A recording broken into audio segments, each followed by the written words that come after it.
Hello, good morning. तो कल हम लोगों ने देखा था राउल्ट के नियम से धनात्मक और ऋणात्मक विचलन को। ठीक है, आज हम देखेंगे कि जो धनात्मक विचलन है और जो ऋणात्मक विचलन है, ठीक है, वो क्या करता है। एक अधिकतम स्थिरघाती शो करता है और एक न्यूनतम स्थिरघाती। ठीक है, स्थिरघाती क्या होता है? ठीक है, स्थिरघाती को समझने से मतलब स्थिरघाती वितरण को समझने से पहले आप लोग ये समझिए कि क्वथनांक क्या होता है। ठीक है, बहुत से लोगों को पता भी होगा। ठीक है, क्वथनांक क्या होता है? जैसे क्वथनांक, इसको इंग्लिश में कहते हैं बीपी। तो पूरा बोले तो बॉइलिंग पॉइंट। बॉइलिंग पॉइंट, इसको शॉर्ट में कहा जाता है बीपी। शॉर्ट में इसको कहते हैं बी डॉट पी। ठीक, अगर कोई द्रव, ठीक है, वाष्प में बदलना स्टार्ट होता है, ठीक है, जिस टेम्परेचर पर, ठीक है, जिस टेम्परेचर पर कोई लिक्विड वेपर में बदलना स्टार्ट होता है, कोई लिक्विड किसमें, वेपर में बदलना स्टार्ट होता है। ठीक है, जिस टेम्परेचर पर कोई लिक्विड वेपर में बदलना स्टार्ट होता है उसको हम कहते हैं बॉइलिंग पॉइंट। जैसे सब लोगों को पता होगा कि वाटर का जो बॉइलिंग पॉइंट है वो है 100 डिग्री सेल्सियस। इसका मतलब यह है कि वाटर 100 डिग्री सेल्सियस पर बॉयल होना स्टार्ट हो जाता है। ठीक, ये आप लोग पिछले कक्षाओं में पढ़े होंगे। अब थोड़ा सा क्वथना मतलब 12th के हिसाब से देखें, थोड़ा अपने स्टैंडर्ड के हिसाब से देखते हैं कि क्वथनांक का जो डेफिनेशन होना चाहिए वो है क्या। हालांकि ये 9 में भी था। ठीक है, देखिए जो क्वथनांक का डेफिनेशन होता है वो क्या होता है, जिस ताप पर कोई द्रव, ठीक है, कोई टेम्परेचर है जिस पर लिक्विड अपने आसपास के वायुमंडलीय दाब के, ठीक है, किसी टेम्परेचर पर क्या हो रहा है, कोई लिक्विड अपने आसपास के वायुमंडलीय दाब के बराबर हो जाता है। ठीक है, बराबर हो जाता है। जैसे मान लीजिए ये वाटर है, बाहर 1 atm का प्रेशर है, मतलब जो वायु दाब है वो कितना है, 1 atm। हम इसको हीट कर रहे हैं, हीट दिए दिए दिए तो हम देखें कि 100 डिग्री सेल्सियस पर इसका जो वेपर प्रेशर था वो बराबर हो गया 1 atm। ठीक है, तो 100 डिग्री सेल्सियस पे क्या हुआ, इसका वाष्प दाब वायुमंडलीय दाब के क्या हो गया, बराबर हो गया। तो अब क्या होगा, वेपर बनना स्टार्ट होने लगेगा। ठीक है, तो जिस ताप पर, ठीक है, कोई द्रव का दाब वायुमंडलीय दाब के बराबर हो जाता है, ठीक है, तो वाष्पन होने लगता है। ठीक है, तो क्या होने लगता है, वाष्पन होने लगता है। ठीक है, देखिए 100 डिग्री पे क्या हुआ, ये जो वाटर मतलब वाटर जो अपना प्रेशर लगा रहा था, ठीक है, जो वाष्प दाब लगा रहा था, ठीक है, वो बढ़ते बढ़ते किसका बराबर हो गया, एक मतलब वायुमंडलीय दाब के। और मान लेते हैं वायुमंडलीय दाब कितना है, 1 atm। तो बाहर वायुमंडलीय दाब 1 atm है और ये बढ़ते बढ़ते इसका प्रेशर 1 atm हो गया। तो जिस टेम्परेचर पर ये दोनों आपस में बराबर हो जाएंगे तो वेपर बनना शुरू होगा। ठीक है, तथा तथा इसी ताप को या तापमान को क्वथनांक कहते हैं। ठीक है, क्वथनांक कहते हैं। यह है क्वथनांक का डेफिनेशन। ठीक है, जिस टेम्परेचर पर कोई द्रव अपने आसपास के वायुमंडलीय दाब के बराबर हो जाता है तो वाष्पन होने लगता है और इसी ताप को क्या कर देते हैं, क्वथनांक कर देते हैं। ठीक है बात। अच्छा, अब ये हो गया क्वथनांक का बात। ठीक, उम्मीद है आप लोग को क्वथनांक समझ में आया होगा, हालांकि आप लोग छोटे क्लास में भी पढ़ चुके हैं। ठीक है, लिक्विड से वेपर में कन्वर्ट होना, ठीक है, मतलब लिक्विड से वेपर में कन्वर्ट होना किसी एक फिक्स टेम्परेचर पर। ठीक है, वो क्या होता है, उसका बॉइलिंग पॉइंट। ठीक है, अब इसको हम इरेज कर रहे हैं। देखिए अभी हम क्वथनांक को देखे थे। क्वथनांक क्या था, कोई ऐसा टेम्परेचर था जिस टेम्परेचर पर लिक्विड का वेपर प्रेशर और वायुमंडलीय वेपर प्रेशर बराबर हो जाए तो वाष्पन होने लगता है। उसी टेम्परेचर को क्या कर देते हैं हम, बॉइलिंग पॉइंट या क्वथनांक। ठीक, अब क्या समझो, क्वथनांक का बात समझ में आ गया। अब सुनो स्थिर क्वाथी क्या, उसको थोड़ा सा साइड करो। अब स्थिर क्वाथी क्या, तो स्थिर क्वाथी क्या होता है, ये एक मतलब स्थिर क्वाथी मिश्रण क्या होता है, ऐसे दो पदार्थों का मिश्रण, क्योंकि मिश्रण तभी बनेगा जब दो मतलब जब मिलाएंगे चीजों को, तो ऐसे दो पदार्थों का मिश्रण जो एक निश्चित ताप पर बॉयल होना प्रारंभ करते हैं। ठीक है, जैसे देखो, जैसे वाटर है, वाटर का बॉइलिंग पॉइंट है 100 डिग्री सेल्सियस। ठीक, एल्कोहल है, एल्कोहल का बॉइलिंग पॉइंट है 78.5 डिग्री सेल्सियस समथिंग। ठीक है, तो ये दोनों का बॉइलिंग पॉइंट अलग अलग है। ठीक है, दोनों का बॉइलिंग पॉइंट क्या है, ये 100 डिग्री है, ये 78.5 डिग्री सेल्सियस है। ठीक, लेकिन जब हम मिक्स कर देते हैं दोनों को, ठीक है, तब इसका जो बॉइलिंग पॉइंट होता है वो हो जाता है 78 डिग्री सेल्सियस। ठीक है, मतलब 78 डिग्री सेल्सियस ये दोनों क्या होंगे, वेपर में एक साथ कन्वर्ट होने लगेंगे। ठीक है, बात समझे। हाँ, और एक चीज और, इसका हमको एक निश्चित अनुपात भी लेना है। ठीक है, बात समझे, इन्हें कि कितना भी वाटर ले ले, कितना भी अल्कोहल ले ले, दोनों मिश्रण है ना, ब्रैकेट में लिख देना है, एक निश्चित अनुपात में, एक निश्चित अनुपात है। ठीक है, ये दो ठो बिंदी बना दिए, जगह नहीं है, इसके जगह अनुपात लिख लेना, अनुपात में। ठीक है, एक निश्चित अनुपात में। ठीक है, बात समझ गया। तो इसका बॉइलिंग पॉइंट अलग है, इसका बॉइलिंग पॉइंट अलग है, लेकिन जब हम इन दोनों को एक निश्चित अनुपात में लिए, ठीक है, तो हुआ क्या, ये 78 डिग्री सेल्सियस पर एक साथ बॉयल होना स्टार्ट हो गया। अभी हम ये दोनों बताएंगे। ठीक है बात, अब इसको रेज कर, अभी केवल ये समझाने के लिए था कि एक निश्चित टेम्परेचर पर क्या हो रहा है, 78 डिग्री सेल्सियस पर ये दोनों एक साथ बॉयल होना स्टार्ट हो रहे हैं। ठीक, अच्छा, अब इसको बोला है इसे आसवन विधि से अलग नहीं कर सकते हैं। आसवन विधि क्या होता है, देखो, जैसे अगर हम इसको निश्चित अनुपात में ना लें, ठीक है, तो पहले अगर हम टेम्परेचर देते जाए, जैसे मान लो निश्चित अनुपात नहीं है, एल्कोहल वाटर है, मिक्सचर है, ठीक है, 0 डिग्री 50 डिग्री सेल्सियस दें, फिर 78 डिग्री सेल्सियस पे पहुंच जाए, तो पहले एल्कोहल बॉयल होना स्टार्ट होगा। ठीक है, एल्कोहल बाहर जाएगा, फिर धीरे धीरे जब 100 पहुंचेंगे तब वाटर स्टार्ट होगा बॉयल होना। तो सिंपल में बताया तो आसवन विधि एक ऐसी विधि है जिस विधि में हम जो पदार्थ होता है उसके बॉइलिंग पॉइंट का यूज करके उसे अलग अलग कर देते हैं। ठीक है, आसवन विधि एक ऐसी विधि है जिसमें हम बॉइलिंग पॉइंट को यूज करके जो पदार्थ होता है उसको अलग अलग करते हैं। ठीक है, लेकिन यहाँ पे एक निश्चित अनुपात में ले लिए हैं दोनों को, तो इसको हम आसवन विधि से भी अलग नहीं कर सकते हैं। ठीक है, बात समझ में। स्थिर क्वाथी मिश्रण क्या होगा, दो ऐसे पदार्थों का मिश्रण होगा जो एक निश्चित अनुपात में होगा। ठीक है, ये बात ध्यान से सुनना, ये दोनों एक फिक्स रेशियो में होंगे। ठीक है, अभी हम बताएंगे कि ये कितना होगा, ये कितना होगा, अभी केवल समझने के लिए समझो। ऐसे दो पदार्थों का मिश्रण जो एक निश्चित टेम्परेचर पर बॉयल होना स्टार्ट करते हैं, ये दोनों को मिलाएं और ये 78 डिग्री सेल्सियस पर दोनों बॉयल होना क्या हो गए, स्टार्ट हो गए। ठीक है, अब ये जब स्टार्ट हो, एक साथ स्टार्ट हो रहे हैं, तो हम इसको आसवन विधि से अलग तो कर नहीं सकते हैं, क्योंकि आसवन विधि से उसको अलग करते हैं जिसमें एक अलग टेम्परेचर पर बॉयल हो और दूसरा अलग टेम्परेचर पर बॉयल हो, तो हम दोनों के बॉइलिंग पॉइंट का यूज करके उसमें से जो पदार्थ होते हैं उसको अलग अलग कर लेते हैं। ठीक है, लेकिन यहाँ पर नहीं कर पा रहे हैं, इसलिए लिखा है इसको आसवन विधि से अलग नहीं किया जा सकता। ठीक, अच्छा, इसको मिटा दे, एक लाइन लिख लेना इसी के नीचे।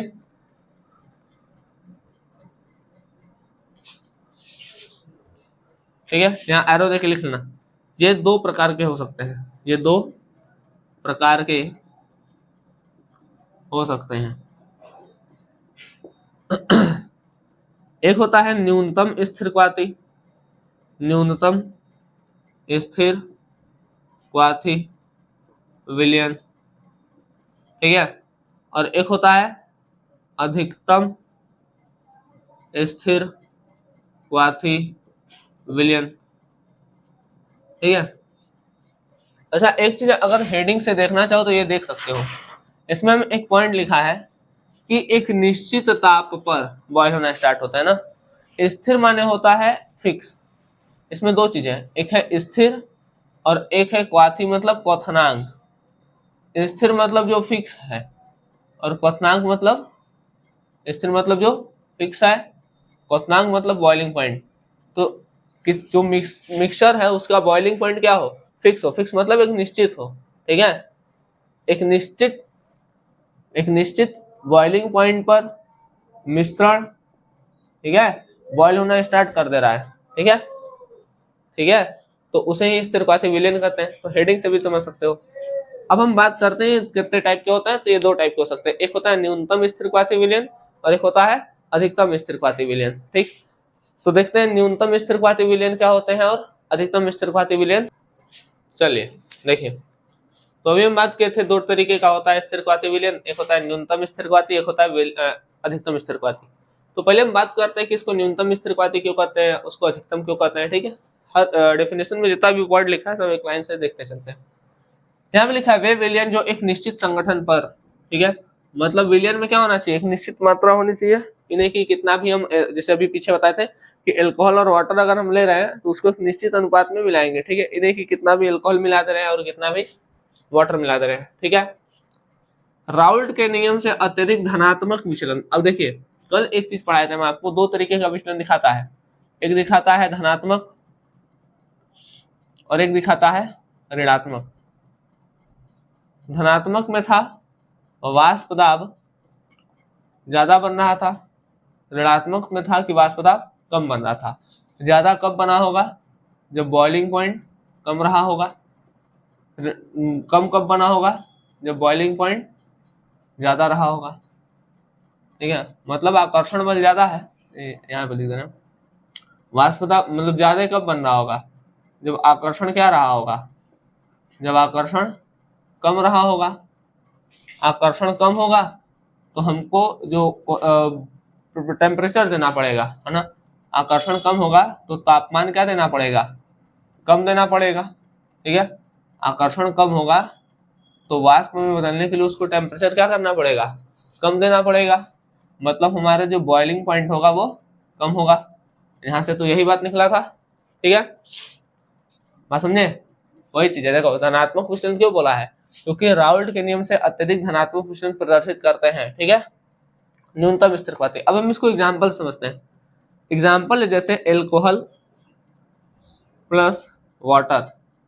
एल्कोहल का बॉइलिंग पॉइंट है 78.37, हम पीछे 5 बोल दिए थे तो अप्रॉक्स दोनों मतलब ये ज्यादा ये सही है। ठीक है, पीछे वाला तो मैं समझाने के लिए बोल देते, आप लोग जो बॉइलिंग पॉइंट होगा ये उतारिएगा। ठीक है, ये वाला 78.37 डिग्री सेल्सियस और वाटर का होता है 100 डिग्री सेल्सियस। तो अलग अलग दोनों का टेम्परेचर अलग अलग है, लेकिन जब इसको एक निश्चित अनुपात में मतलब 95% एल्कोहल एंड 5% वाटर ऐड करते हैं, तो 95% एल्कोहल और 5% वाटर ऐड करते हैं, तो जो सॉल्यूशन बनता है एल्कोहल और वाटर का वो 78 डिग्री सेल्सियस पर हीट होने लगता है। ठीक है, 78 डिग्री सेल्सियस पर क्या होने लगता है, हीट होने लगता है। और समझे, एल्कोहल को 95% लें, वाटर को अगर 5% लें, ठीक है, तो एल्कोहल का बॉइलिंग पॉइंट इतना है, वाटर का इतना है, और दोनों को एक फिक्स रेशियो में मिलाने पर इन दोनों के टेम्परेचर मतलब जितने टेम्परेचर पर ये बॉयल हो रहा है, जितने टेम्परेचर पर ये, इन दोनों से कम टेम्परेचर पर इसका मिक्सचर बॉयल होने लग रहा है, इसलिए इसको कहा गया है न्यूनतम क्वथनांकी। क्यों, क्योंकि इन दोनों से इसको जो क्वथनांक देना पड़ा वो कम देना पड़ा, पहला बात। धनात्मक क्यों, क्योंकि क्वथनांक मतलब बॉइलिंग पॉइंट अगर कम होगा तो वेपर प्रेशर ज्यादा बनेगा, और ये वेपर प्रेशर ज्यादा वाला धनात्मक में ही था ना। देखो वेपर प्रेशर ज्यादा किसमें बन रहा था, धनात्मक में। ठीक है, तो ये बात है, बॉइलिंग पॉइंट कम होगा, वाष्प दाब ज्यादा बनेगा। इन दोनों से इसका बॉइलिंग पॉइंट कम है, इसलिए ये न्यूनतम क्वथनांकी हो गया। ठीक है, न्यूनतम माने कम, क्वथनांकी माने क्वथनांक, तो इन दोनों से इसका बॉइलिंग पॉइंट कम है, इसलिए न्यूनतम क्वथनांकी। और न्यूनतम क्वथनांकी होगा तो वेपर प्रेशर ज्यादा बनाएगा। ठीक है, वेपर ज्यादा बनाएगा, इसलिए कौन सा, धनात्मक विचलन दर्शा रहा है। ठीक है, बात इतना नोट करो। अभी हम देखो न्यूनतम स्थिरघाती बताए थे, अब देखते हैं अधिकतम स्थिरघाती। देखो न्यूनतम, इन नोट में एक चीज लिख लेना पहले, जैसे कहीं भी कॉपी के पीछे लिखना। ठीक है, देखो अधिकतम का मतलब न्यूनतम का मतलब क्या था, अभी पीछे बताए थे। ठीक है, मतलब धनात्मक विचलन। धनात्मक विचलन में क्या हो रहा था, वाष्प दाब ज्यादा बन रहा था। वाष्प दाब ज्यादा क्यों बन रहा था, क्योंकि इसमें आकर्षण क्या था, आकर्षण कम था।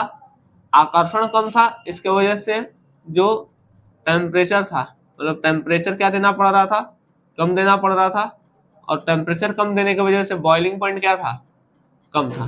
ठीक, समझे? तो अभी पीछे जो पढ़े थे न्यूनतम स्थिरक्वाती में, ठीक है, न्यूनतम स्थिरक्वाती में क्या हो रहा था, वाष्प दाब ज्यादा बन रहा था, सॉरी मतलब बॉइलिंग पॉइंट कम हो गया था, और बॉइलिंग पॉइंट कम होने से वाष्प दाब ज्यादा बनेगा।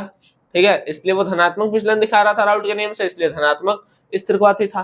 ठीक, अच्छा ऋणात्मक विचलन क्यों इसमें लिखा है, देखो ध्यान से इधर, यहाँ देखो, बोला वे विलयन जो एक निश्चित संगठन पर, ठीक है, तो विलयन तो निश्चित संगठन पर होगा ही, राउल्ट के नियम से अत्यधिक ऋणात्मक विचलन। अब इसको समझो, ऋणात्मक क्यों बोला है, ऋणात्मक विचलन का मतलब यह है कि जितना हम सोच रहे थे उतना वाष्प दाब नहीं मिला, वाष्प दाब कम मिला।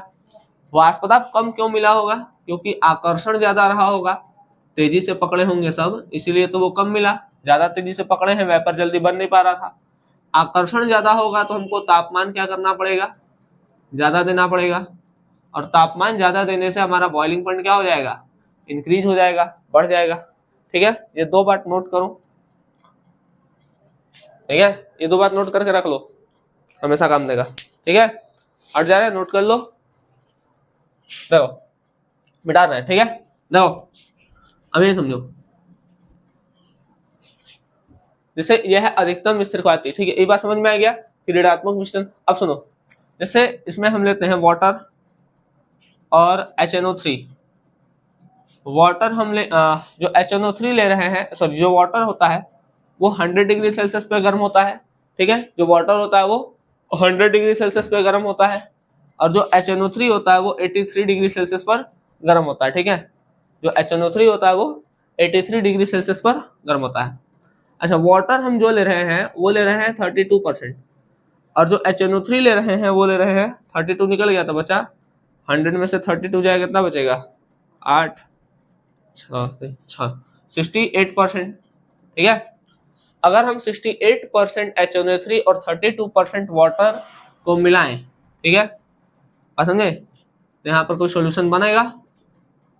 ठीक है, तो इस सॉल्यूशन का टेम्परेचर 120 डिग्री सेल्सियस प्लस होगा। ठीक है, एक minute, 120.5 degree Celsius, 120.5 degree Celsius. ठीक है, बात समझे?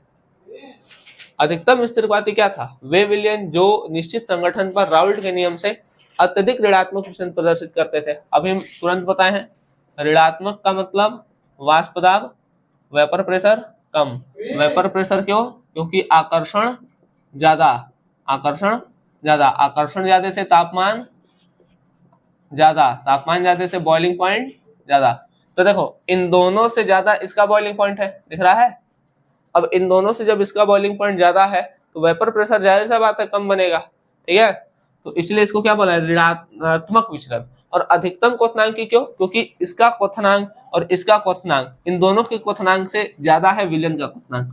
ठीक है, और समझे, इसलिए अधिकतम स्थिरक्वाती क्वथनांक की विलयन है। ठीक है, तो हमारा स्थिरक्वाती मिश्रण का बात यहीं पर समाप्त होता है। ठीक है, आगे हम अणुसंख्यिक गुणधर्म के बारे में करेंगे, जिसको इंग्लिश में कोलिगेटिव प्रॉपर्टी कहते हैं। ठीक है, हम एक एक चीज समझाने का प्रयास किए हैं। ठीक है, आप लोग को जो नहीं समझ में आता है वो आप लोग हमसे कमेंट सेक्शन में पूछ सकते हैं। ठीक है, और आप इसको पढ़ते रहिए अच्छे से, जो आपसे ना समझ में आए वो पूछिए। तब तक के लिए धन्यवाद।